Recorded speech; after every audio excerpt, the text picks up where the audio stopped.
औज़ुबिल्लाहिमिनश्शैतानिर्रजीम बिस्मिल्लाहिर्रहमानिर्रहीम अस्सलाम वालेकुम ख़वातीन व हज़रात, thank you so much for tuning into PTV Sports. आप देख रहे हैं गेम ऑन है।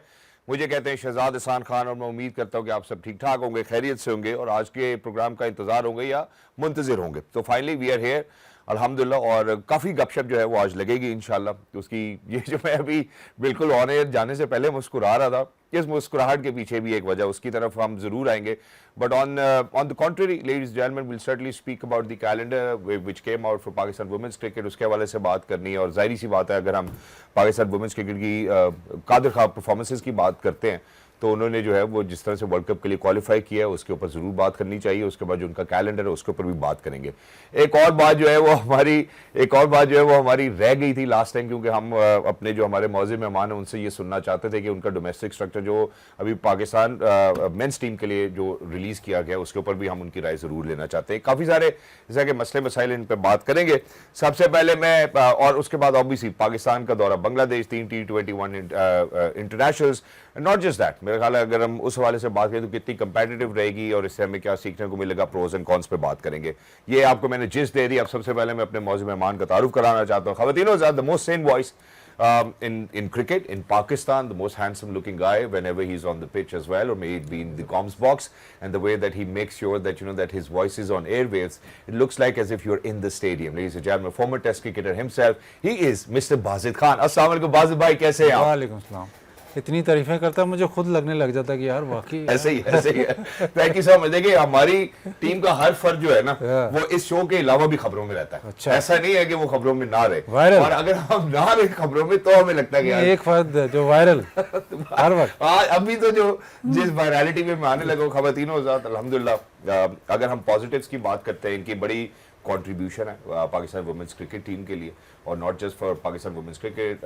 Ladies and gentleman, she happens to be a trail blazer for all of those women who would want to kind of chase their dreams. Not just that, Pakistan की one day international, T20 international में जो है ये हमेशा से कप्तानी करती रही हैं। फिर उसके बाद नॉट जस्ट दैट, ICC की वाहिद वुमेन क्रिकेटर है फ्रॉम पाकिस्तान जो कि इंडक्ट हुई हैं हॉल ऑफ फेम में, और आज जो है शायद सुर्खियों में भी है, हर तरफ जो है उनकी बात की जा रही है। सबसे पहले उनको वेलकम करते हैं, उसके बाद पूछते हैं कि हुआ क्या। ख़वातीन हमारे साथ मौजूद है the legendary miss Sana Mir. Hello, अस्सलाम वालेकुम, कैसी हैं आप? वालेकुम अस्सलाम। तो आपका सारा दिन तो आज सोशल मीडिया पे ही गुजरा होगा। नहीं, मजे की बात है, मैं तो ट्वीट करके सो गई थी क्योंकि मेरी बहन गई सुबह 6 बजे, उसको हमने एयरपोर्ट ड्रॉप किया।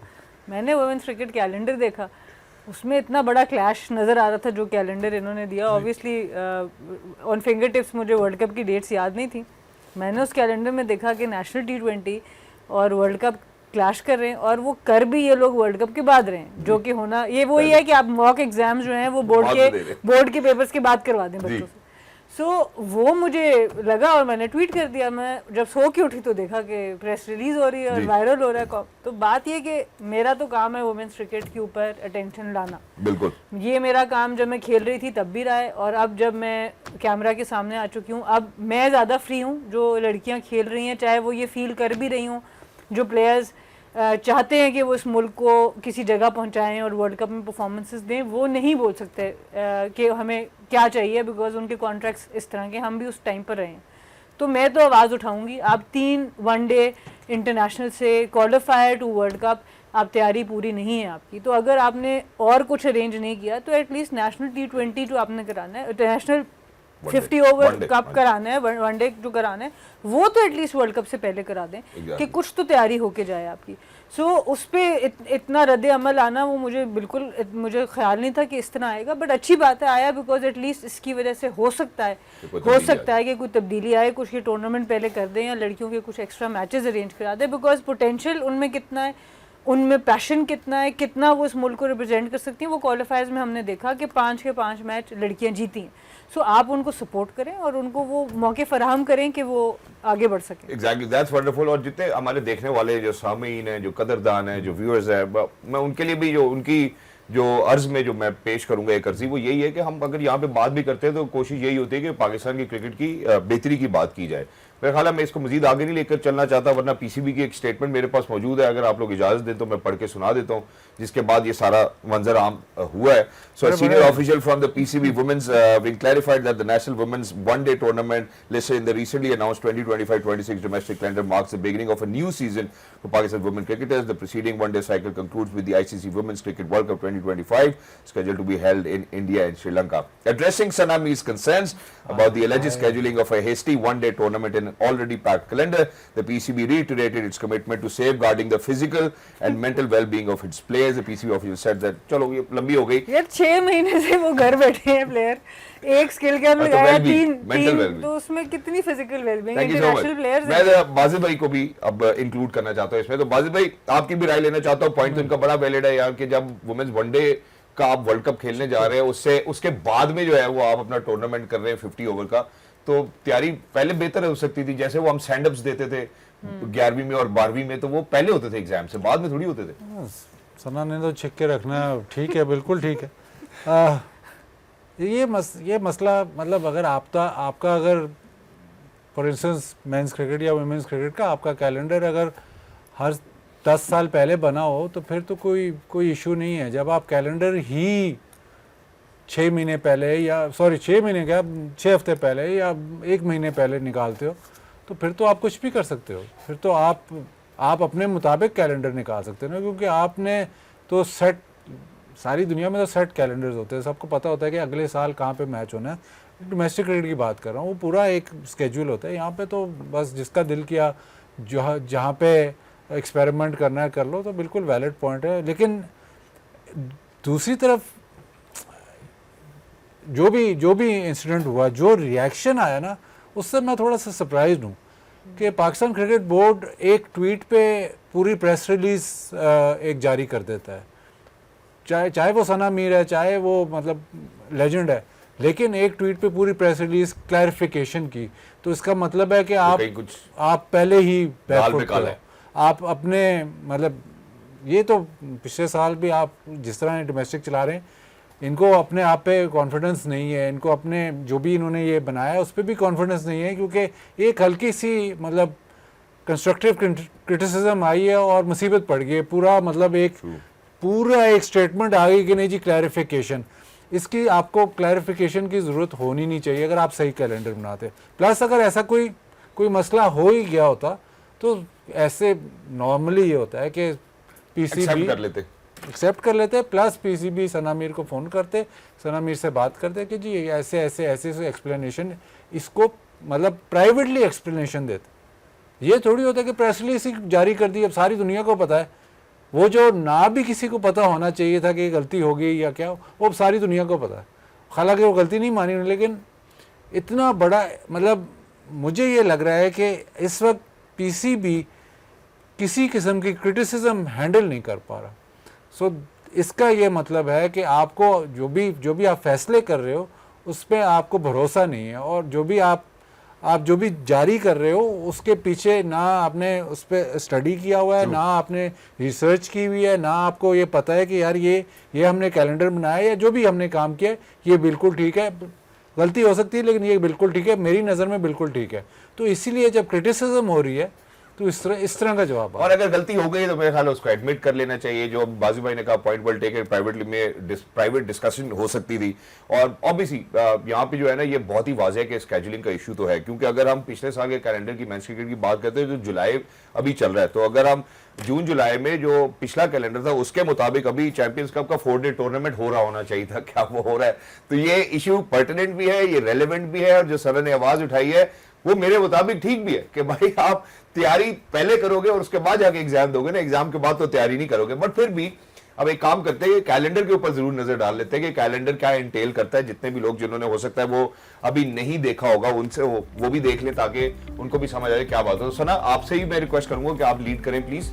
देखिए ये तो आपके सामने 3 T20s हम खेल रहे हैं अगस्त में आयरलैंड के साथ, उसके बाद सितंबर 25 तक 3 ODIs आपके जो टोटल 3 ODIs आप वर्ल्ड कप से पहले खेल रहे हैं वो आप साउथ अफ्रीका से खेल रहे हैं, जो बड़ी अच्छी बात है, और मैचेस होनी चाहिए. उसके बाद ये जो आप डेट्स देख रहे हैं सितंबर 25 टू नवंबर 25, इन्होंने खुद कैलेंडर में डाला है वुमेन्स क्रिकेट के कि जी ये वर्ल्ड कप का टाइम है, ऑलमोस्ट 2 महीने, जबकि एक्चुअल में वर्ल्ड कप 2 नवंबर को ख़त्म हो रहा है। सो जो प्रिंट में इन्होंने कैलेंडर भेजा है पूरे पाकिस्तान को, पूरी जगह पर अपने सोशल मीडिया हैंडल से, वो ये कैलेंडर आया है जिधर से वो कंफ्यूजन स्टार्ट हुई। But to your point, to my point, कि आपका नेशनल T20 फिर भी इससे पहले होना चाहिए था। उसके बाद ऑब्वियसली आपके अंडर 19 के 5 T20s हैं, फिर आपके साउथ अफ्रीका के साथ 3 T20s, वो अगले साल पे चले जाते हैं। तो हम इससे अगली स्लाइड पे अगर जा सके तो ऑब्वियसली अगले साल में हमारे कुछ मैचेस ज़रूर हैं। पर अब ये इंटरेस्टिंग बात जो नंबर 3 पे है, नेशनल वुमेन्स वनडे टूर्नामेंट की हम बात करते हैं। 6 नवंबर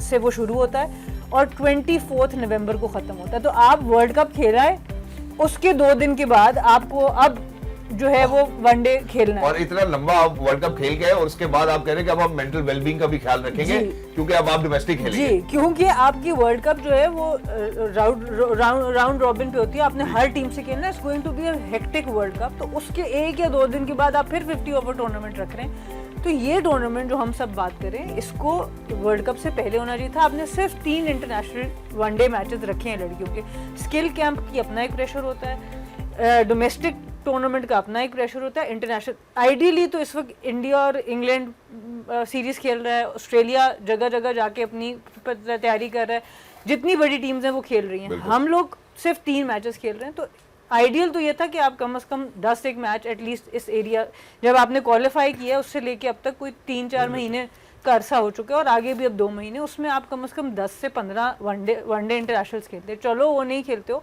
आप लड़कियों को मैच प्रैक्टिस में लाओ, जिसमें ठीक है आप कैंप्स के अंदर 2 टीम्स बना के मैचेस खेल लेते हो, बट उसका प्रेशर और प्रॉपर डोमेस्टिक टूर्नामेंट का प्रेशर में बहुत फ़र्क होता है। सो ये सिर्फ इतनी सी बात है कि आप चाहेंगे कि आप अपने जो प्लेयर्स हैं उनको बेहतरीन रेडी करें। सो ये इन्होंने खुद ही उसमें क्लैश दिखाया है। अपना वर्ल्ड कप का जो भी इन्होंने टाइम फ्रेम इसमें कैलेंडर में डाला है और जो नेशनल T20 का 6 to 25 नवंबर है, ओवरलैप इनके कैलेंडर में। सो या तो कैलेंडर को इनको ठीक करना पड़ेगा और बेहतर तो ये है कि ये टूर्नामेंट को भी आगे पीछे करें ताकि लड़कियों की तैयारी हो। और अगर गलती हो गई तो मैं इसको एडमिट करने इसमें दो चीज़ें ही हैं कि एक तो वुमेन्स क्रिकेट का प्लेयर पूल कम है, लेकिन जब डोमेस्टिक आप क्रिकेट या कोई भी आप क्रिकेट खेलते हो तो आप चाहते हो कि जो अच्छे प्लेयर हैं, जो टॉप प्लेयर्स हैं, वो आपके साथ खेलें ताकि आपकी इम्प्रूवमेंट हो। शायद मेंस क्रिकेट में प्लेयर पूल ज़्यादा है तो उसमें थोड़ा बहुत चल जाता है, लेकिन उसमें भी अगर डोमेस्टिक क्रिकेट में आपके टॉप प्लेयर्स खेल रहे होते हैं तो वो क्वालिटी ऑफ क्रिकेट बेहतर होती है। तो इसमें तो बहुत लाजमी है कि जो वुमेन्स क्रिकेट में जो टॉप की प्लेयर्स हैं वो डोमेस्टिक क्रिकेट में खेलें ताकि जो उनके साथ जो भी खेल रही हैं उनको फ़ायदा होगा। अगर आप उनको फॉर इंस्टेंस ये वर्ल्ड कप खेल के आती हैं और फिर उनमें से कई ऐसी होंगी जो इतने हेक्टिक टूर के बाद शायद वो वनडे टूर्नामेंट में उस तरह से हिस्सा ना ले सकें, तो वो बहुत बड़ा सेटबैक है। तो ये आपको स्पेशली वुमेन्स क्रिकेट में ये बहुत ज़रूरी है देखना कि जब आप जो भी टूर्नामेंट कराएं डोमेस्टिक, क्योंकि आपके पास ज़्यादा ऑप्शन है, मतलब इतना आप वुमेन्स क्रिकेट पे इतनी ज़्यादा इन्वेस्टमेंट वैसे ही नहीं करते। जैसे सना ने कहा उनके मैचेस बहुत थोड़े हैं। तो जब आप बिल्कुल बड़े तरीके से डोमेस्टिक टूर्नामेंट बना सकते हो जब आपके सारे प्लेयर्स अवेलेबल हों, जब वो सब अवेलेबल हों तो आप खेलें और उससे ही एनहांसमेंट होती है। ये पाकिस्तान में भी ये डोमेस्टिक क्रिकेट को बात करते हैं तो डोमेस्टिक क्रिकेट में ओवर द ईयर्स आपके जो टॉप के प्लेयर्स होते हैं वो नहीं खेलते, तो दैट्स वाई वो जो क्वालिटी आप कहते हैं वो सफ़र करती है। Exactly, thank you so much, point well taken, and I think for everybody and everybody who's out there, बड़े ही आम फहम जुबान में सना मीर ने और बाजिद खान ने अपनी राय से जो है वो हमें आरास्ता किया। और साथ ही साथ मेरे ख्याल में जितने भी लोग जो at the helm of affairs हैं उनको ये चाहिए कि वो at the helm of affairs रहें। Please make sure that you don't make hell of the affairs. I think that's really essential for everybody. Ladies and gentlemen, जब वापस आएंगे अब जरा मेंस टीम की तरफ भी हम बात करना चाहते हैं और उसके ऊपर बाजी भाई की राय जो है वो मिसिंग थी जब हमने पीछे प्रोग्राम किए हैं। मैं एक पहले भी प्रेसिडेंट सेट कर चुका हूं कि यार जो अगर हम पिछले कैलेंडर को देखते हैं जून जुलाई के मुताबिक, तो अभी जो है वो चैंपियंस कप का जो है 4 डे टूर्नामेंट हो रहा होता, नहीं हो रहा है, वो कंप्लीट नहीं हुआ कैलेंडर। अब क्या स्ट्रैटेजी है, क्या लॉन्ग रन में चलेगा या नहीं, प्रोज एंड कॉन्स पे बात करते हैं after short break. Don't go anywhere, will be right back. Game on है। All right, ladies and gentlemen, welcome back. Thank you so much for staying tuned. आप देख रहे हैं गेम ऑन है ऑन PTV स्पोर्ट्स। और break पे जाने से पहले हमने जाहिर सी बात है डिस्कस किया the controversy which is going on. उसके ऊपर सना ने अपनी राय का इजहार किया, बाजिद खान ने अपनी राय का इजहार किया और हमने वुमेन्स क्रिकेट का जो कैलेंडर है उसके ऊपर भी बात की। अब जरा आ जाते हैं उसकी दूसरी तरफ आते हैं, हम मेंस कैलेंडर पे बात करते हैं डोमेस्टिक पे, जो छोटा छोटा जरा मैं एक थोड़ा सा आपको समअप भी कर देता हूँ, बट पहले जो हमारे देखने वाले हैं वो प्लीज जरा इसको देख लें। एक बड़ा तवील कैलेंडर दोबारा से नजर आ रहा है। इसमें टोटल जो है वो 6 टीम्स जो है उन्होंने क्वालिफाई किया from 3 different groups. Total obviously 12 teams है। उसके बाद लाहौर की टीम ऑलरेडी क्वालिफाई कर चुकी है। क्वालिफाइंग राउंड होगा अब अगस्त में, ये जो हनीफ मोहम्मद ट्रॉफी है, और फिर उसके बाद टोटल 8 टीम्स जो है वो पार्टिसिपेट करेंगी और डिपार्टमेंट की भी मेरे ख्याल गालिबन 8 ही टीमें होंगी। अब जो खातिर खा जो चीज़ जो बात करने की है वो जो एक हम चैंपियंस कप और वो चैंपियंस की हम बात कर रहे थे कि जी उसके वहाँ से हमें खिलाड़ी मिलेंगे और हम प्रोड्यूस करेंगे मास टैलेंट, उसके वो नहीं है। ग्रुप चेंज हो चुका है। अब क्या ये लॉन्ग टर्म है, नहीं है? मैं बाजिद भाई की सबसे पहले राय लेना चाहता हूँ लुकिंग एट द कैलेंडर, फिर उसके बाद मजीद आगे बात करते हैं। जी बाजिद भाई, lot of change in the calendar now this year. Long term तो उधर कुछ भी नहीं है। लॉन्ग टर्म तो आप सोचना भी नहीं कि ये लॉन्ग टर्म है, क्योंकि इनको मैंने जिस तरह कहा ना, इनको अभी कॉन्फिडेंस नहीं है कि हम हर दफ़ा कोई नई चीज़ करके, मतलब आपने इतना बड़ा टूर्नामेंट किया, उसका लोग ये कह रहे थे कि इस साल तो हमने करा दिया, अगले साल से देखें ये 150 लड़के इधर से निकलेंगे जो खेलेंगे, यहाँ से टॉप ब्रास निकलेगी, तो वो टूर्नामेंट ही ख़त्म हो गया।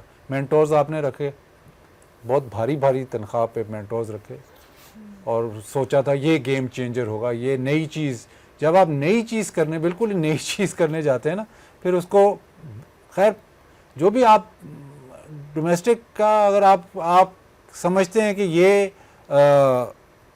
बेस्ट प्लान है, तो उस प्लान 1 साल में 6 महीने में वो आपको कोई रिजल्ट, अगर फ़र्ज़ करें ये कहते हैं जी ये जो मेंटोर्स वाला था वो बेस्ट था, तो फिर उसको 4 साल चलाते, 5 साल चलाते ताकि कोई रिजल्ट तो मिले। मतलब आप उसको कहते हैं बेस्ट है, अगले साल उसको ख़त्म कर देते हैं। अब इन्होंने डिपार्टमेंट का ग्रेड 3 रख दिया है। अब 40 डिपार्टमेंट या 50 डिपार्टमेंट, आपको मुझे पता है कि डिपार्टमेंट्स इस वक्त बड़ी मुश्किल से टीमें खड़ी कर रहे हैं। इनकी तो वो जो पिछले साल जो टूर्नामेंट हुआ है, जो हमारी टीम जीती है, उसमें बड़े इश्यूज थे, डिपार्टमेंट्स खेल नहीं रहे थे। तो आप ये कह रहे हैं कि 40 डिपार्टमेंट, चाहे ग्रेड 3 उनके खर्चा तो होगा, वो डिपार्टमेंट जो है वो ग्रेड 3 वाला डिपार्टमेंट भी खेलेगा। प्लस डिपार्टमेंट क्रिकेट में अब मसला ये है कि जो असल मसला ये है कि अगर आप शहजाद आप क्लब खोलना चाहते हो जी, तो क्लब खोलना ज़्यादा मुश्किल है, क्योंकि आपने पिचेस दिखानी है, आपने लड़के दिखाने हैं, आपने ये कर। अगर आप डिपार्टमेंट खोलना चाहते हो, पैसे दो और टूर्नामेंट खेल जाओ, तो मतलब वैल्यू देखें क्लब जो। तो इसमें आप ये डिवैल्यू इस तरह हो रहा है कि जो क्लब क्रिकेट जो चलाना चाह रहा है, उसके लिए आपने इतनी मुश्किलात की हुई हैं कि यार वो बच्चा, मतलब वो एक्चुअल लव है उसका क्रिकेट। क्लब क्रिकेट से किसी को कोई ज़्यादा कोई पैसे नहीं मिलते। एकेडमीज आजकल हैं, लेकिन क्लब जो एक्चुअल क्लब चलाता है उसके ज़्यादा ब्रेक इवन कर जाता है, वो भी उसका अपना खर्चा हो रहा है और उसके वो शौक के बिना पे क्लब चलाता है। बट जो क्लब चला रहा है उसके लिए इतनी मुश्किलात हैं। इस जो पैसे वाला है वो पैसे दे रहा है और प्रीमियर टूर्नामेंट खेल रहा है, तो आप डिवैल्यू इस तरह करते हैं। आप फिर कहते हैं कि जी अगर इससे बात में आगे लेके जाऊं कि जी लड़के लीग क्रिकेट खेलते हैं, तो आपने खुद जो जिसका लव है क्रिकेट, जो क्लब खिलाना चाहता है, उसके लिए इतने बैरियर्स हैं। बट जिसके पास पैसे हैं वो जो मर्जी कर ले, तो ऐसे टीम एंटर कराए, उसके पीछे ना ग्राउंड हो, ना कोई हिस्ट्री ऑफ क्रिकेट, कुछ भी ना हो, वो बस पैसे दे और टीम एंटर, और ना ही कोई इंफ्रास्ट्रक्चर हो। कंसीडरिंग द फैक्ट जो हालात है इंफ्रास्ट्रक्चर या ग्राउंड्स के हवाले से। आपने भी वुमेंस के कैलेंडर के ऊपर तो बात जरूर की, जरा मेन के कैलेंडर के ऊपर भी जरूर बात करें, क्योंकि आपसे हमने पहले भी ये डिस्कस किया था, आपने अपनी राय का इजहार किया था। How do you see this, जो ये कंसिस्टेंसी की उन्होंने बात की, इंफ्रास्ट्रक्चर की बात की, डिपार्टमेंट के लिए जो है वो ईजियर है, क्लब्स वालों के लिए डिफिकल्ट है, जहाँ बच्चे आना चाहते हैं, सीखने चाहते हैं। How do you see it? बिल्कुल, आई थिंक बाजिद भाई की बात बिल्कुल सही है। आपने उन चीज़ों को मुश्किल बना दी है जो आपके लिए आसान होनी चाहिए, और वहाँ पे आपका एक्चुअल नर्सरी, क्लब क्रिकेट आपकी एक्चुअल नर्सरी है प्लेयर्स की। डिपार्टमेंट में तो वो आएंगे जो बहुत बेहतर बन के, डिपार्टमेंट लेवल पर आके आप प्लेयर्स को ग्रूम अगर करने जाएंगे तो आप ऑलरेडी लेट हो चुके हैं। तो ये बिल्कुल बाजिद भाई ने बात सही की। और देखें, मैं आपको सच बताऊं, मैंने जब 12 साल 15 साल खेला है पाकिस्तान के लिए, पहले 12 सालों में तो खैर क्रिकेट 10 सालों में बड़ी कम थी। मसला ये होता था कि आप यकीन करें कि हम फैमिली की वेकेशन कभी प्लान नहीं कर सकते थे, क्योंकि कभी कोई कैलेंडर नहीं आता था। अगर मेरी बहन ने बाहर से आना है, वो पूछेगी आप इस महीने, मैंने कहा मुझे तो नहीं पता। एक दिन के नोटिस पे जी कैंप लग गया, अब ये टूर्नामेंट आ गया, अब ये टूर्नामेंट कैंसिल हो गया। मेरे ख्याल से गालिबन गैरी गर्स्टन को हमारे जो लास्ट कोच गए हैं वहाँ पर, वो छुट्टी गए थे तो पीछे ये चैंपियंस कप रख दिया गया था और फिर ये प्रेस रिलीज आई कि जी वो आए नहीं इसलिए हम अब उस कॉन्ट्रैक्ट को जो है वो खत्म करें। कुछ इस तरह की बात भी उनके ऊपर एक आई थी कि जी ये भी एक उन्होंने अपने कॉन्ट्रैक्ट की ब्रीच किया। जब अब वो गोरे हैं उनको ये वो है आदत पहले से मिला, उनको आदत ये कि अगले 3 साल का 5 साल का स्केड्यूल होता है, इस टूर्नामेंट ये वाला जो टूर्नामेंट है इस महीने और उनकी फैमिली और जो वापसी की तैयारी होती है वो उस हिसाब से पूरा कैलेंडर लॉक्ड होता है। तो आप अपने प्लेयर्स के ऊपर, आप अपने ऑफिशियल्स के ऊपर ये मेंटल स्ट्रेस नहीं दे सकते कि जी आप 24 आवर्स अवेलेबल हैं, हम जिस दिन कहेंगे आपने बैग उठाना है और आपने पहुंच जाना है। आप थोड़ा सा एक मेंटल पीस दें, आपको पता हो ये 15 दिन मेरे पास फ्री हैं, इसमें मैं अपने बाकी काम कर सकता हूँ। अभी आपने देखा होगा फ़खर जमान लैंड होते हैं एक लीग खेलने, जिस वक्त फ़खर के ऊपर भी कुछ एक्शन हुआ वो पहुंचते हैं, उनको कहते हैं वापस आ जाओ। मुझे वुमेन्स क्रिकेट में पता है लड़की वो उम्रे पे पहुंची है फैमिली के साथ, जी कल से कैंप लग रहा है आप वापस आ जाओ।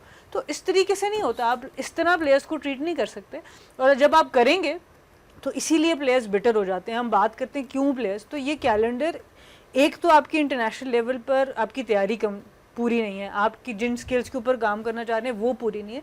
दूसरी साइड पे जो हम मेंटल वेलबीइंग और हेल्थ और फिजिकल की बात करें, सबसे बड़ी मेंटल वेलबीइंग आती है क्लैरिटी से। आपको पता हो कि आप अगले 1 महीने में कर क्या रहे हैं, कि आपकी लाइफ पे आपको कोई कंट्रोल हो, तो उसके ऊपर तो हम बात ही नहीं कर रहे। तो ये कैलेंडर को होना पड़ेगा अगर आप चाहते हैं आपके प्लेयर्स की मेंटल वेलबीइंग अच्छी हो, आपके ऑफिशियल्स की मेंटल वेलबीइंग अच्छी हो, तो सबसे पहले आप एक कैलेंडर को फिक्स करें ताकि लोगों को पता हो कब वो काम करें और कब वो छुट्टी ले भी सकते हैं। Exactly. Thank you so much. एक चीज़ और ऐड की जाए कि जब ये मेंटोर्स जब लगाए थे तो किसी को अभी तक वो लग भी गए, काम हो भी गया और निकल भी गए। काम तो नहीं हुआ ना, बंद हो गया। जो भी था, जो उनका था वो हो भी गया, ख़त्म भी हो गया, लेकिन किसी को पता नहीं चला कि मेंटोर्स का एक्चुअल रोल क्या है, डेफिनेशन क्या थी, मेंटोर्स ने करना क्या था। वो शायद वो आप मेंटोर को सामने भी बिठा के अगर उससे सवाल करें तो वो नहीं बता सकता था। अब जब ये डोमेस्टिक, अब पीसीबी में ये एक मुझे जो प्रॉब्लम ये नज़र आ रही है कि अब जब ये डोमेस्टिक सीज़न अनाउंस होता है, ये डोमेस्टिक सीज़न से पहले एक कमेटी बनाई जाती है जो कि देखेगा कि ये, मतलब उन्होंने देखा कि पिछले सीज़न में कौन सी, अब जो भी चैंपियंस कप या जो भी ख़त्म किया गया, वो एक कमेटी अलहदा बनाई गई जिसमें आकिब जावेद थे, वहाब रियाज थे, 1-2 और भी थे। तो आपने पीसीबी ने एक, इनके पास डायरेक्टर डोमेस्टिक है जी और एक सीनियर जनरल मैनेजर डोमेस्टिक, उनका इनपुट नहीं था इस सीज़न में। और जब अनाउंसमेंट पे आती है, मौजूद नहीं थे वो, जब अनाउंसमेंट में आती है तो ये लोग अनाउंस कर रहे हैं कि हमने ये डोमेस्टिक कैलेंडर डिसाइड किया है। अगर वो कमेटी फॉर्म की थी तो ये डायरेक्टर्स जो आपने रखे हुए हैं डोमेस्टिक क्रिकेट के, ये किस लिए हैं? ये सिर्फ ये बताएंगे कि जी आज इधर मैच होगा, आज इधर मैच होगा, आज फलाना मैच होगा। जब आप एक स्ट्रक्चर नहीं डिसाइड कर सकते तो डायरेक्टर डोमेस्टिक या डोमेस्टिक को जो चला रहा है या तो उसका डोमेन नहीं है, सॉरी उसको चार्ज नहीं दे रहे, या वो इस काबिल ही नहीं है कि जी वो स्ट्रक्चर बना सके। तो अगर आपने एक ओहदा रखा हुआ है domestic cricket, specially domestic cricket के लिए, बल्कि 2 मैंने आपको बताएं, अगर 2 ऐसे काबिल लोग आपने रखे हुए हैं जो स्पेशली डोमेस्टिक क्रिकेट के लिए हैं, तो जब डोमेस्टिक क्रिकेट का एक्चुअल स्ट्रक्चर बनता है, जो एक्चुअल सीजन का स्ट्रक्चर बनता है, उसमें उनकी कोई इनपुट नहीं है या उस कमेटी में वो उनका ताल्लुक नहीं है, तो फिर आप अगेन समझ नहीं आ रही कि पावर किधर है, कौन बना रहा है, क्या कर रहा है। तो सारा कुछ ना मतलब गिचमिच सा हो गया। एग्जैक्टली। अच्छा, अब बाजिद भाई इसी पॉइंट के साथ कनेक्ट करता हूँ। मीडिया में डिबेट भी बहुत हो रही है, क्रिकेट फ्रेटर्निटी में भी इसकी बात हो रही है। कराची का आपको पता है, जैसा कि अभी ये डोमेस्टिक स्ट्रक्चर के हवाले से बात करें, क्वालिफिकेशन के हवाले से बात करें, वो फर्स्ट क्लास में है नहीं है। अब जो वो सिस्टम वो लेकर आए थे कि ये पहले हनीफ मोहम्मद, फिर उसके बाद क्वालिफाइंग और उसके बाद फिर कायद आजम ट्रॉफी के बाद, अगर आपने कोई सिस्टम इन्फोर्स भी करना था तो क्या प्रीवियस ईयर में डोमेस्टिक साइकिल में ये पहले बात बता नहीं देनी चाहिए थी कि एक तो आने वाला स्ट्रक्चर में टॉप 6 जो है वो खेलेंगी? मतलब किसी को ये भी नहीं पता था, ये वो वाला अलमिया हुआ है जैसे। पहले मुझे ये बताएं कि इनको पता था कि अगले साल ये करना है। आप ऐसे इनको ये भी नहीं पता इन्होंने तो मेरे ख्याल मेंटोर्स को 3-3 साल का कॉन्ट्रैक्ट दिया हुआ था ना। मेंटोर्स वो ऐसे ही था ना। तो अगर 3-3 साल का या 2-3 साल का कॉन्ट्रैक्ट दिया हुआ है तो इसका मतलब है कि वो टूर्नामेंट 2-3 साल तक चलेंगे। जी। तो जो ये आप जो बात कर रहे हैं ना कि पहले से बता देना, मेरे ख्याल उनको खुद नहीं पता था कि लेकिन ये आप इस सेटबैक को कैसे देखते हैं? क्योंकि कराची की अगर हम बात की जाए वो तो बिगेस्ट देखिए, नेसरी है फॉर क्रिकेट वो यार। नहीं, ये मतलब ये एक सीजन के बिना पे आप किसी को वो नहीं कह सकते कि यार अगले सीजन आप नहीं खेलोगे, क्योंकि आपने मेंशन ही नहीं किया हुआ रेलीगेशन या एनीथिंग होगा, एल्स। बिल्कुल। बट वो पैरामीटर्स गलत है ना जी। आप लाहौर, कराची, सिर्फ पाकिस्तान नहीं, दुनिया में सबसे ज़्यादा फर्स्ट क्लास क्रिकेटर्स और इंटरनेशनल क्रिकेटर्स प्रोड्यूस करते थे।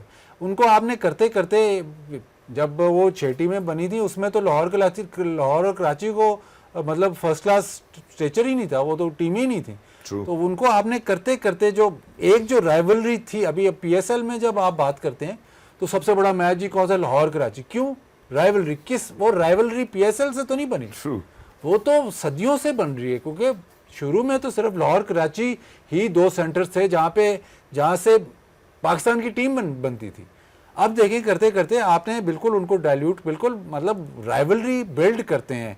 यही तो मतलब बाकी आप जितने भी, मैं उस दिन वेस्ट इंडीज़ की आपको मिसाल दी थी, या इवन अगर आप इंग्लैंड की मिसाल ले लें, काउंटी में वो रोजेस का मैच होता है, उनकी काउंटीज में आपस में उनकी डार्बीज होती हैं जिनका राइवलरी होती है, उसकी वजह से वो कंपटीशन बढ़ता है। आप राइवलरी क्रिएट ही नहीं होने देते, आप हर सीजन नई टीमें डाल लेते हैं। एक सीजन तो वो जो 6 टीमें, वो तो ऐसी टीमें बनी थी जो आपको नाम ही नहीं पता थी, नॉर्दर्न और सेंट्रल पंजाब जो होते थे, हमें पता ही नहीं है कि ये कौन सी टीमें हैं। तो वो राइवलरी कैसे बननी है?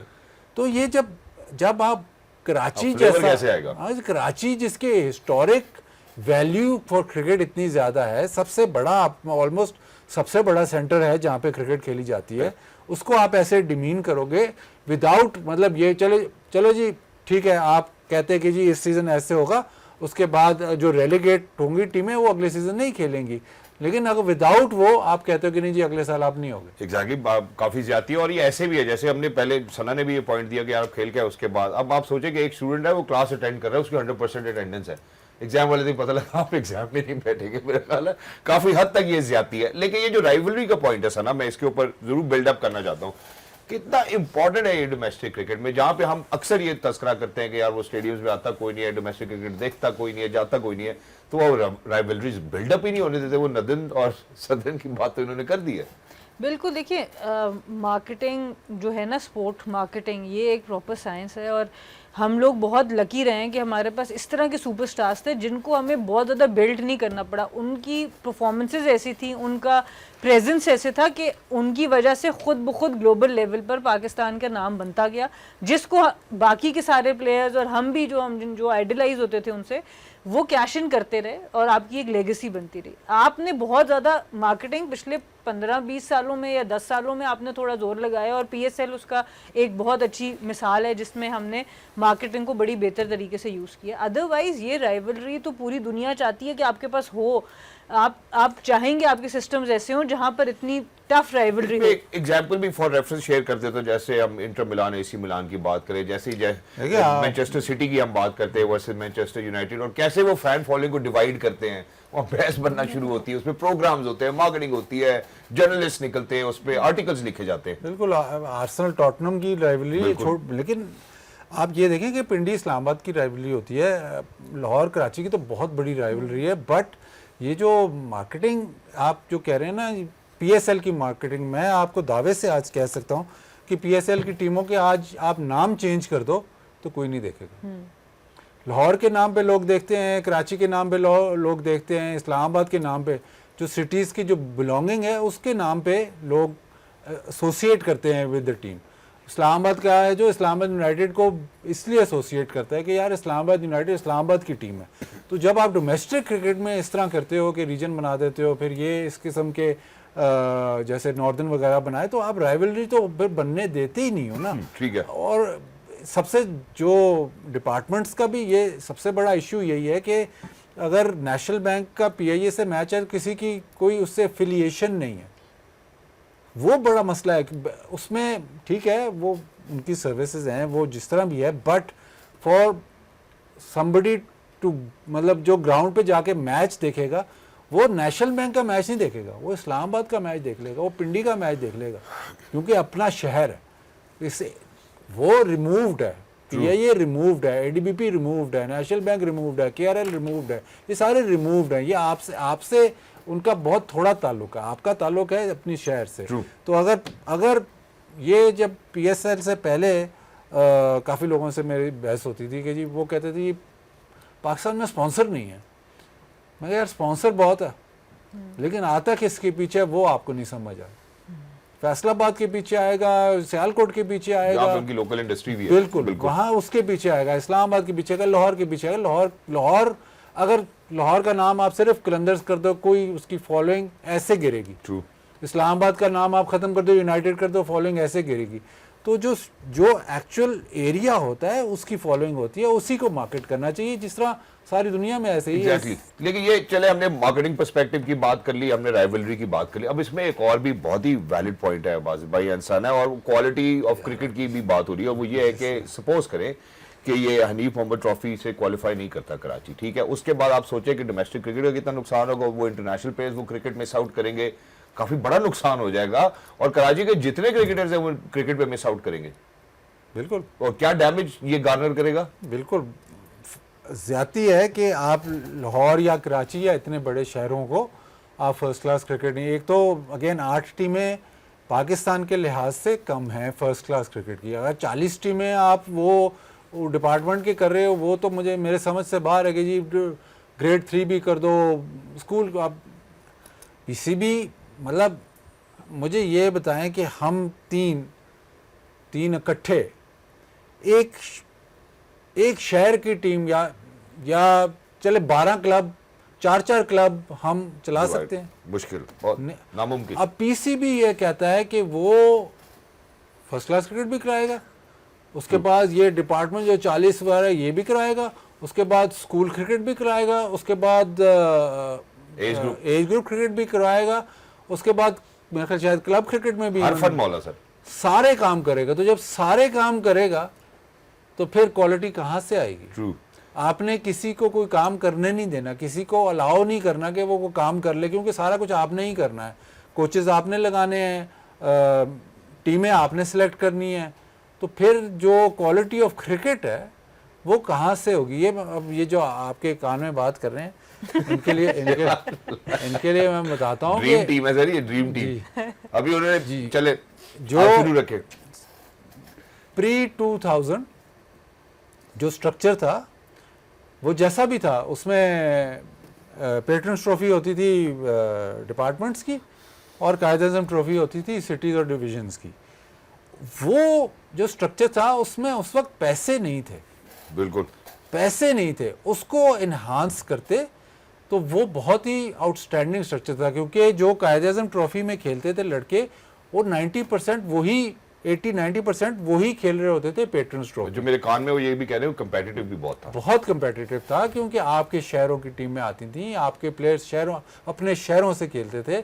जब वो मैचेस होते थे तो उसमें आपके वेन्यूज़ भी ज़्यादा था, अपना जो शहर था वो अपना वेन्यू भी प्रोटेक्ट करता था।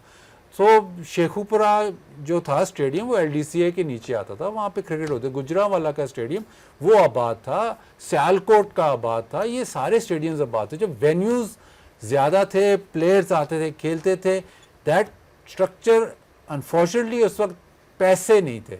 अगर उसी में जब जैसे पैसे आए उसी में अगर आप इन्वेस्ट करते, जो कि एक पुराना चलता आ रहा था, उसमें इन्वेस्ट करते बनिस्बत के उसको तोड़ के दोबारा जीरो से स्टार्ट करते। जब वो एक दफ़ा तोड़ा इन्होंने, उसके बाद हर 2 साल 3 साल बाद वो टूटता रहा।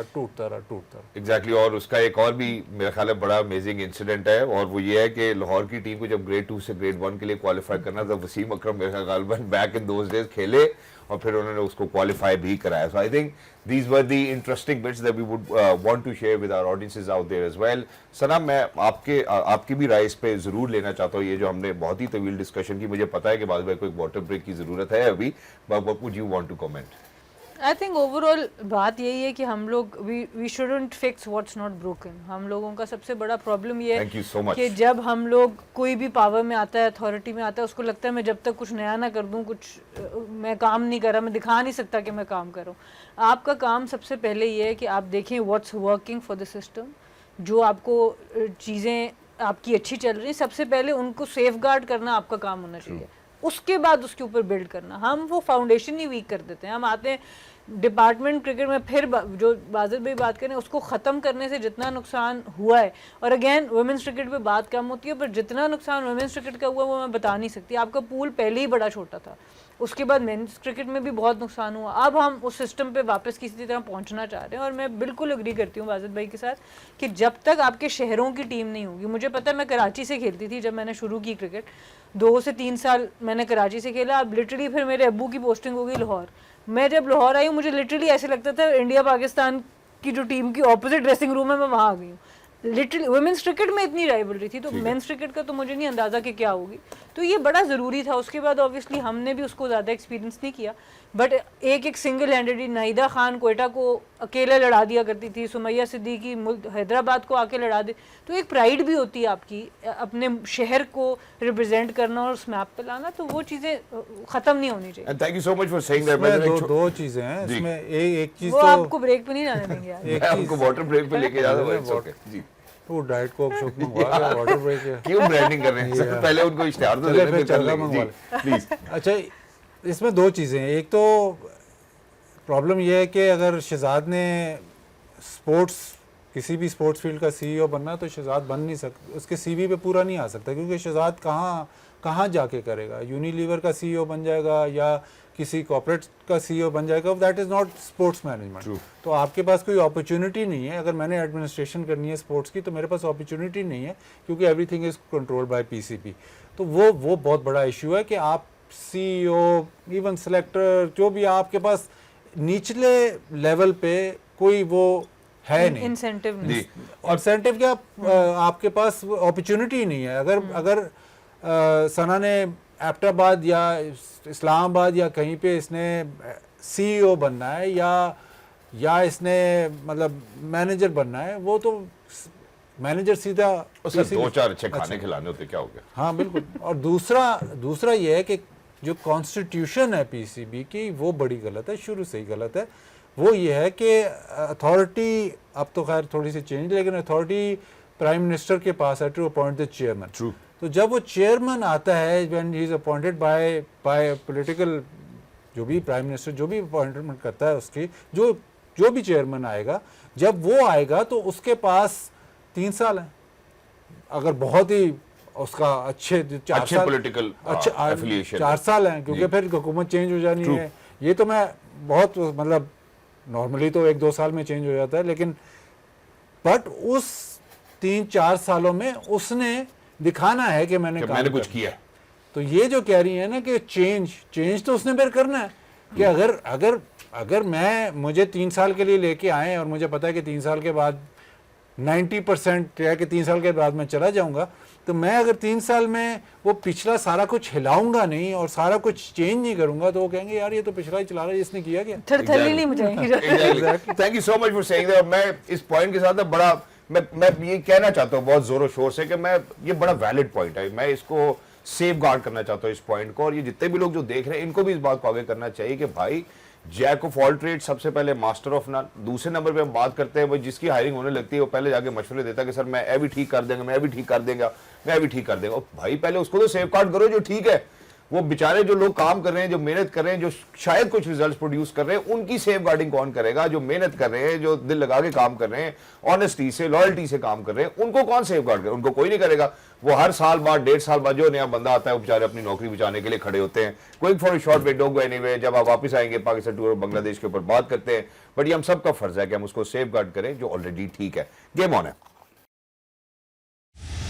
Welcome back. हमारे साथ जुड़े रहने के लिए बहुत बहुत शुक्रिया। जितने भी हमारे नाजरीन हैं और जो हमारे हाजरीन हैं यहाँ पीटीवी स्पोर्ट्स स्टूडियोज में, मैं उनकी रिमाइंडर के लिए, खवातीन और ज़ात, obviously non stop action coming your way. Pakistan tour of Bangladesh 20, 22 और 24 तारीख को जो है वो 3 T20 international Pakistan versus Bangladesh खेले जाएंगे शेर बंगला नेशनल स्टेडियम में। आज जो है वो काफी सारी मजेदार फुटेज देखने को मिली। ऐसा लग रहा है कि बड़ा ही जोश और वलवला और जज्बा है हमारे खिलाड़ियों में और वो तैयारी कर रहे हैं, और सर एक्साइटमेंट जो है is at the peak as well.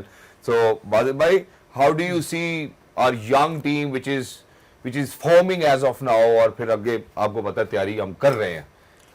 देखिए, इस सीरीज में तो आप कह सकते हैं कि पाकिस्तान फेवरेट है, लेकिन इतना आसान नहीं होगा, लाहौर की पिच नहीं होगी ये। बांग्लादेश, इन बांग्लादेश डिफरेंट टीम होती है वहाँ पे, मतलब जितना शायद हम वो पिछली सीरीज़ को देख के सोच रहे हैं कि शायद आसान हो, उतना आसान होना नहीं है। अभी भी वो श्रीलंका को हरा के आए हैं, तो टफ होगा आपके लिए। आपके फास्ट बॉलिंग, हमने उस दिन भी बात की थी कि फास्ट बॉलिंग थोड़ी लैकिंग है ज़रूर। आपने नए लड़के ज़रूर रखे हैं, लेकिन जो पुराने जो आपने आइडेंटिफाई किए थे उनको साथ लेके नहीं चले, तो थोड़ा वो लैकिंग है ज़रूर। अब देखना ये है कि उन पिचेस पे आपकी जो इधर जो जिस तरह आप मैच जीते थे, वो आपकी बैटिंग जो थी वो बहुत अटैकिंग थी। उन पिचेस पे आया कि आप इस तरह की बैटिंग कर सकते हैं कि नहीं। मज़ा तो आए कि अगर आप उधर भी आप 200 स्कोर करें या 190 200 क्रॉस करें, फिर तो मज़ा आएगा, और फिर ही मेरे ख्याल ज़्यादा फिर आपका चांस बनेगा। क्योंकि अदरवाइज़ अगर लो, मतलब मिड स्कोरिंग मैचेस हुए तो आपकी बॉलिंग, मतलब मुझे अभी भी है कि आपकी बॉलिंग उस तरह की नहीं है कि जी 130-40 वाले मैच में शायद आप जीत जाएं, लेकिन इतना मैं उनको फेवर नहीं करूंगा। आई थिंक बांग्लादेश उनको फिर काफ़ी टफ टाइम देगी। एग्जैक्टली सना, अगर देखा जाए जो अभी क्रिकेट फ्रेटर्निटी में बात हो रही है, वैसे भी देखने में ये मिल रहा है कि पाकिस्तान के अगर हम टॉप 3 की बात करते हैं, बाबर तो है नहीं, उस पर बाद में आऊँगा। फ़खर, साइम और हारिस जो है वो हमारे पास टॉप 3 में अग्रेसिव नज़र आते हैं, अग्रेसिव भी हैं। फिर मिडिल ऑर्डर में आते हैं तो हमें सलमान अली आगा भी नज़र आते हैं, हसन नवाज नज़र आते हैं, थोड़ा और नीचे आते हैं खुशदिल नज़र आते हैं। उसके बाद थोड़ा सा जो वाजिब भाई ने बात की है, मैं उनके साथ अग्री करता हूँ, थोड़े नए प्लेयर्स हैं जो बॉलर्स हैं, अच्छी शेप में नज़र आ रही है, अच्छी शेप बनती नज़र आ रही है, न्यूक्लियस ठीक नज़र आ रहा है, एशिया कप और फिर उसके बाद वर्ल्ड कप भी। देखिए अच्छा टेस्ट होगा पाकिस्तान का। जैसे बाजिद भाई ने बात की, जो पाकिस्तान की पिचेस में जो एक बहुत बड़ा डिफरेंस दोनों टीम्स में नज़र आया, क्योंकि पाकिस्तान की बैटिंग कॉम्बिनेशन ऐसा डीप जाती है बैटिंग, कि एक बैटिंग पिच के ऊपर उनका और बांग्लादेश का डिफरेंस बहुत ज़्यादा नज़र आ जाता है। पर जहाँ पर थोड़ी सी bowlers friendly, specially on the slower side spinners की पिच होगी, वहाँ पे बांग्लादेश का बॉलिंग अटैक बहुत ज़्यादा बैलेंस नज़र आता है, और उनकी टीम की जो कॉम्बिनेशन है वो उन्हीं पिचेस के हिसाब से जो बांग्लादेश में पाई जाती हैं, वहाँ पर उनका ओवरऑल कॉम्बिनेशन इतना टफ है जो पाकिस्तान को टफ टाइम देगा। क्योंकि श्रीलंका को भी जिस तरह उन्होंने दिया, क्योंकि वहाँ पर आपको बहुत ज़्यादा स्कोर नहीं चाहिए, आपको 200 टच नहीं करना, तो आप 160, 170, 150 तक भी मैचेस में एक तगड़ी फाइट कर सकते हैं। और उसके हिसाब से अगर बांग्लादेश की आप बॉलिंग कॉम्बिनेशन देखें, उनके फास्ट बॉलर शरीफुल इस्लाम को देखें, आप मेहदी हसन मिराज को देखें, आप जो बाकी बॉलर स्पिनर्स में आ जाते हैं, तो ओवरऑल कॉम्बिनेशन उनका बड़ा बैलेंस। तो हमारा टॉप ऑर्डर और मिडिल ऑर्डर जिसकी अभी हमने बात की, उनका कॉम्बिनेशन आपको लगता है कि वो उनको फेस भी कर सकेंगे? और वो बात आपकी जायज़ है कि हमें वहाँ 200 शायद नहीं चाहिए, हो सकता है 150 वुड बी इनफ। देखिए वो बहुत अब इम्पोर्टेंट होगा कि वो अपने आप को जो है वो बैलेंस कैसे करते हैं। हमने देखा, हम बहुत ज़्यादा ऑब्वियसली इनकी तारीफ़ कर रहे हैं, जो नई यंग टीम है कि जी एग्रेसिव ब्रांड ऑफ क्रिकेट खेल रहे हैं। यहाँ पर आपको गेयर्स चेंज करने पड़ेंगे जब आप ऐसी पिचेस पे खेलेंगे, तो वहाँ पे अब देखना होगा कि क्रिकेटिंग अवेयरनेस कितनी है with respect to the skill and the brand of cricket जो आपने खेलनी है। उसमें गेयर शिफ्टिंग आपकी कैसी होगी। आप हर ओवर में 10 रन नहीं बना पाएंगे, आपको किसी ओवर में 4 लेना पड़ेगा, किसी ओवर में 8 लेना पड़ेगा। तो वो गेयर शिफ्टिंग आपकी कैसी होगी, वो अब इन जो आपकी बैटिंग लाइनअप है उसमें देखने को मिलेगी। एग्जैक्टली बाजिद भाई, जैसे अभी हमने टॉप ऑर्डर मिडिल ऑर्डर के आर्सेनल की बात की, और खुशदिल के बाद अगर हम बात करते हैं बॉलिंग के हवाले से, तो आप हमारा बॉलिंग कॉम्बिनेशन क्या देखते हैं? आप सलमान को देखते हैं, अब्बास को देखते हैं, दनियाल को देखते हैं, या फिर आपको लगता है कि सुफियान भी खेल सकते हैं, उनकी जगह बनती है? देखिए, अब ये जो माइक हेसन करता है बेसिकली वो चाहता है कि आपका जो बैटिंग लाइनअप हो वो बहुत ही डीप हो। तो उसमें अगर आप सुफियान को खिलाते हैं तो फिर वो थोड़ा सा इब्रार और सुफियान दोनों को खिलाते हैं, तो फिर जो बैटिंग जो है वो उस तरह से डीप नहीं जाती, क्योंकि फिर आपको एक यार नवाज की ज़रूरत नहीं है जी बिल्कुल, क्योंकि फिर आप फास्ट बॉलर पे जाएंगे। फास्ट बॉलिंग आपकी उस तरह है नहीं मेरे हिसाब से। अगर आप इसमें से एक फास्ट बॉलर पिक करेंगे नहीं, ये आपका नया बॉल भी करेगा या एंड में भी करेगा, वो उस तरह है नहीं। अहमद दानियाल अच्छा बॉलर है, लेकिन ये इसको बीच में और एंड में यूज़ करेंगे। अब्बास अफरीदी भी चाहता है कि वो एंड में मतलब आफ्टर पावर प्ले बॉलिंग करे। तो सलमान मिर्जा न्यू बॉल के साथ सलमान मिर्जा को फिर आपको खिलाना पड़ेगा, क्योंकि उसके अलावा आपके पास फिर वो ऑप्शन बचती नहीं है। कोई और ऑप्शन नहीं है। फ़हीम अशरफ को भी आप मेरा ख्याल खिलाएंगे ताकि वो नया बॉल करे, बट अगर आप दो स्पिनर मेरे हिसाब से अगर आप सुफियान और क्या नाम है इब्रार को खिलाते हैं तो आपके पास खुशदिल भी है और मोहम्मद नवाज भी है। और वो जैसे आपने इस्लामाबाद यूनाइटेड की फॉर्मेशन देखी, उसमें वो कोशिश ये करता था कि 10वें 8वें 9वें 10वें तक बैटिंग हो। अभी बांग्लादेश सीरीज़ में भी उससे भी बात हुई थी तो उसने कहा जी ये जो फेयरलेस क्रिकेट है या फेयरलेस बैटिंग है वो भी तभी हो सकती है जब आपकी बैटिंग काफ़ी डीप चले। तो उसके माइंडसेट से तो बैटिंग डीप और ज़्यादा चाहिए। तो अगर दो स्पिनर वो खिलाता है इब्रार और सुफियान तो फिर उसको एक ऑलराउंडर ड्रॉप करना पड़ता है। नवाज और खुशदिल दोनों नहीं खेल सकते और फिर स्पिनर्स बहुत ज़्यादा हो जाते हैं। तो वो कॉम्बिनेशन अगर आपके पास आउट एंड आउट एक दो फास्ट बॉलर होते हैं तो फिर कॉम्बिनेशन आप बिल्कुल क्लियर होता है। इस वक्त कॉम्बिनेशन इसलिए मुश्किल है क्योंकि पता नहीं अब ये किसको किस रोल में आइडेंटिफाई कर रहे हैं, क्योंकि जो आपके ये दो बॉलर्स हैं अहमद दानियाल और अब्बास अफरीदी, ये नॉर्मली नए बॉल से बॉलिंग नहीं करते। तो अब क्या होगा ये ऑप्शंस नहीं है ज़्यादा हमारे पास। और आपके पास ऐसा भी स्पिनर नहीं है, इमाद होता तो वो नए बॉल से करता है, तो ऐसा स्पिनर नहीं है जो एक्चुअली पावर प्ले में ही बॉलिंग करता है। So quite a few challenges in terms of bowling अगर हम बात करते हैं, लेकिन इसमें एक और बात भी है सना जो अभी एक हॉट टॉपिक है और कुछ उसके हक में है कुछ उसके अगेंस्ट है। तो अगर हम उस हवाले से बात करते हैं, कुछ लोग ये कहते हैं कि यार बाबर के बगैर आपकी T20 की टीम शेप अप नहीं होती है। कुछ कहते हैं कि यार अच्छा है अगर बाबर अभी T20 टीम का हिस्सा नहीं है, बट हमें लॉन्ग साइटेड या होने की ज़रूरत है। यहाँ पे हमें देखना है कि यार हमें लंबे अरसे में जिस ब्रांड ऑफ क्रिकेट को हम बिल्डअप कर रहे हैं क्या कर सकते नहीं, कैंप्स में उसका हिस्सा ज़रूर रहे हैं। What's your take on this? Babar आपके ख्याल में होना चाहिए, उनके इर्द गिर्द ही टीम बनती है?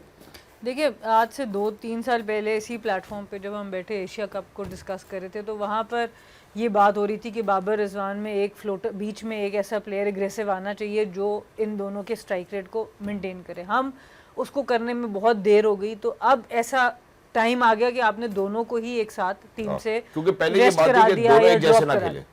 तो अब बात सारी ये आती है कि ये फैसला ना मैं कर सकती हूँ ना कोई सिलेक्टर कर सकता है, ये फैसला होना चाहिए प्लेयर का अपना, इन द सेंस कि वो अपनी गेम के अंदर कितनी चेंजेस लाता है और वो कितनी इंप्रूवमेंट दिखाता है। अगर बाबर और रिजवान अपने स्ट्राइक रेट को या स्टाइल ऑफ प्ले को एडजस्ट करते हैं to the requirement of the team, तो ना मुझे ना किसी को कोई हक है कि हम उनको रोक सकें T20 आने से। वो अभी भी यंग है, अभी भी वो one of the best batters जो पाकिस्तान ने प्रोड्यूस किया है, तो कभी भी ऐसे प्लेयर को राइट ऑफ नहीं कर सकते। हाँ एक ब्रांड ऑफ क्रिकेट ज़रूर है जो कि बाकी दुनिया एक तरफ जा रही है। आपको अनलेस ये शायद फैसला होता कि उनको थोड़ा सा रेस्ट मिलता, शायद वो मैसेज उतना क्लियर ट्रांसफ़र हो नहीं रहा था।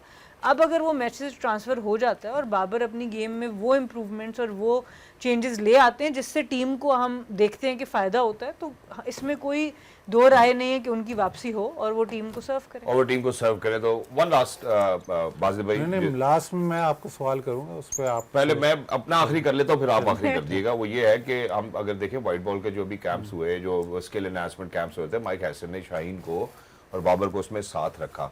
आपको लगता है कि बाबर स्कीम ऑफ थिंग्स का हिस्सा होंगे एशिया कप, वर्ल्ड कप, जो भी आगे हमारी सीरीज आ रही? देखिए उसने तो मैसेज, बाबर और रिजवान का मैसेज तो बहुत क्लियर है। शाहीन का थोड़ा मडल्ड है। शाहीन का उसने ये नहीं बताया कि कहाँ पे इम्प्रूवमेंट चाहिए। बाबर का और रिजवान का तो उसने कह दिया है कि ये और उसने मतलब उसमें ये भी डबल एस में ये भी कहा है कि ये कर सकते हैं और करेंगे। तो स्कीम ऑफ थिंग्स में तो हैं। शाहीन का मुझे नहीं समझ आ रही कि शाहीन इस स्कीम ऑफ थिंग्स में कहाँ है। जो स्ट्राइक रेट की बात है उसने बिल्कुल क्लियरली बताया कि मोस्ट मैचेस जो है पाकिस्तान 20 रन 30 रन शॉर्ट होता है बैटिंग की वजह से T20 क्रिकेट में हारता है। तो वो उस पर कॉम्प्रोमाइज़ करने को नहीं है। अगर वो स्ट्राइक रेट इम्प्रूव करेंगे तो वो वापस आ जाएंगे, बट उसने ये उनको राइट ऑफ नहीं किया, वो दरवाज़ा खुला है। शाहीन का भी कुछ कहा है कि इम्प्रूवमेंट, लेकिन उसने स्पेसिफिकली नहीं बताया कि शाहीन को किधर इम्प्रूवमेंट चाहिए। मेरे ख्याल से तो उसने PSL में बहुत ज़बरदस्त बॉलिंग की, मतलब PSL जीता भी, ऊपर भी आउट किए उसने, नए बॉल से भी आउट किए, बाद में भी बहुत ज़बरदस्त बॉलिंग की, तो उसका भी थोड़ा मॉडल है। जाते जाते आप अब टाइम ख़त्म है ना, जी बस आखिरी आपके लिए सवाल ये है कि अभी वेस्ट इंडीज़ सीरीज़ होने वाली है वेस्ट इंडीज़ में, पाकिस्तान, मुझे नहीं समझ आ रही कि पाकिस्तान इतना ज़ोर क्यों लगा रहा है, ये आपके लिए सवाल है। मुझे समझ थोड़ी बहुत है लेकिन आपके लिए सवाल है, सना के लिए भी सवाल है अगली दफ़ा के लिए, कि वेस्ट इंडीज़ में पहले 3 T20 है और फिर 3 वनडे, पाकिस्तान क्यों इतना ज़ोर लगा रहा है कि जो वनडे सीरीज़ है वो ख़त्म हो जाए किसी तरह। ये जवाब मुझे अभी से पता है, बट मैं ऑफ एयर दूंगी ताकि जरा सस्पेंस रहे। मैं जवाब दे दूं फिर। नहीं आप सोच जवाब ये आपको जवाब दे ये मैं दे के जाऊंगा, क्योंकि रिजवान को कप्तान अनाउंस करना पड़ेगा मेरा ख्याल है, इसके पीछे ये वजह। Thank you so much Bazil भाई for being with us, thank you so much Sana for being with us, for everybody who's out there, ladies and gentleman, with this light banter obviously it's time for me to bid farewell. आज मैं फतेहयाब होके घर जा रहा हूँ, मेरी तो खुशी ही अलग होगी। कल जब मिलेंगे इंशाल्लाह नए सिरे से शुरू करेंगे। ख़वातीनो हज़रात, for everybody who's out there, हम सबको अपनी दुआओं में याद रखिए। And the sole purpose of this very show on PTV sports which we call game on है इज़ टू मेक श्योर कि जो जो चीज़ें ठीक हो सकती हैं हम उसके बारे में आवाज़ उठाएं। और इंशाल्लाह पाकिस्तान बांग्लादेश सीरीज़ में भी आप देखेंगे कि हम यहाँ पे मैच से पहले भी बात करेंगे और मैच के बाद भी बात करेंगे। Don't go anywhere ladies and gentleman, stay with PTV sports because we bring you live action from all over the globe wherever sports is taking place as of now. Game on है, अल्लाह हाफिज, रब रखा।